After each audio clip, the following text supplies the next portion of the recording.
আৰু ইফালে বেদখলকৃত ভূমিত উচ্ছেদক লৈ বিধায়ক শিলাদিত্যই প্ৰতিক্ৰিয়া প্ৰকাশ কৰিছে। 30 দিনৰ ভিতৰত বনাঞ্চল বেদখলমুক্ত কৰাৰ নিৰ্দেশ।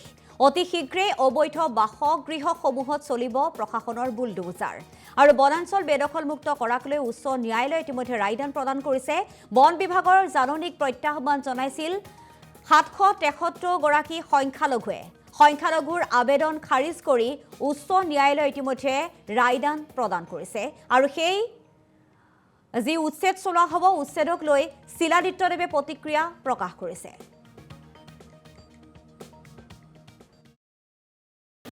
ধন্যবাদ জনাইছোঁ উচ্চ ন্যায়ালয়ক যে যিটো নিৰ্ণয় তেওঁলোকে দিছে যে এই বনাঞ্চল অঞ্চলটো ইমিডিয়েটলি খালী কৰিব লাগে 7 দিনৰ ভিতৰত।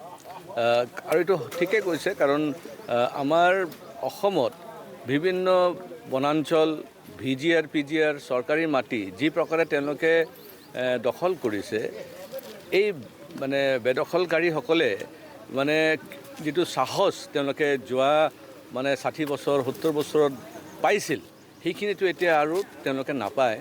আৰু জাজমেণ্টটো যে সঠিকভাৱে আহি আছে, সেইটো বহুত এটা ডাঙৰ কথা। কাৰণ অসম যদি বচাব লাগে, সকলোৱে মিলি বচাব লাগিব। আৰু যিটো সঁচা সেইটো সঁচা, ইয়াত একো মিছা কথা নহয় যে বনাঞ্চল বেদখল হৈছে। আৰু ইফালে বেদখলকৃত ভূমিত উচ্ছেদক লৈ বিধায়ক শিলাদিত্যই প্ৰতিক্ৰিয়া প্ৰকাশ কৰিছে। 30 দিনৰ ভিতৰত বনাঞ্চল বেদখলমুক্ত কৰাৰ নিৰ্দেশ। অতি শীঘ্ৰেই অবৈধ বাসগৃহসমূহত চলিব প্ৰশাসনৰ বুলডোজাৰ।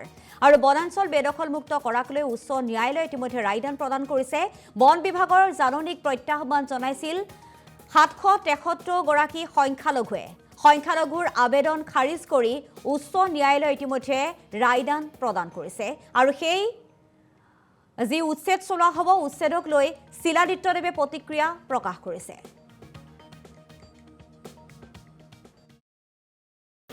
ধন্যবাদ জনাইছোঁ উচ্চ ন্যায়ালয়ক যে যিটো নিৰ্ণয় তেওঁলোকে দিছে যে এই বনাঞ্চল অঞ্চলটো ইমিডিয়েটলি খালী কৰিব লাগে 7 দিনৰ ভিতৰত।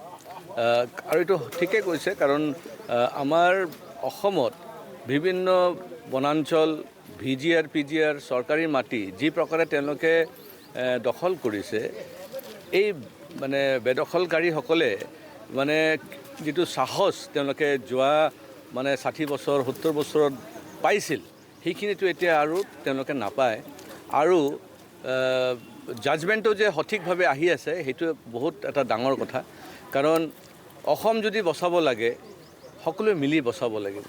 আৰু যিটো সঁচা সেইটো সঁচা, ইয়াত একো মিছা কথা নহয় যে বনাঞ্চল বেদখল হৈছে।